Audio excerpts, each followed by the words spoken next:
Hi everyone! Is someone breaking the rules or being inappropriate in Roblox? Here's how to report a player or a game in just a few taps. Let's get started. In order to report a player, all you need to do is to go to the player's profile. Then here tap the three dots and select report.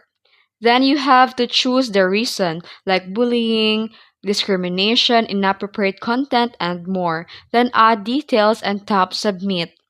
Then, in order to report a game, open the game page. Then tap the three dots and choose report. Then select the reason like scams, violence, misleading content, discrimination, bullying, and more, or describe the issue and then submit. Roblox moderation team will review your report to keep the platform safe. And that's it. Your report helps make the Roblox safer for everyone. If you found this video helpful, please like and subscribe for more safety tips. Thanks for watching.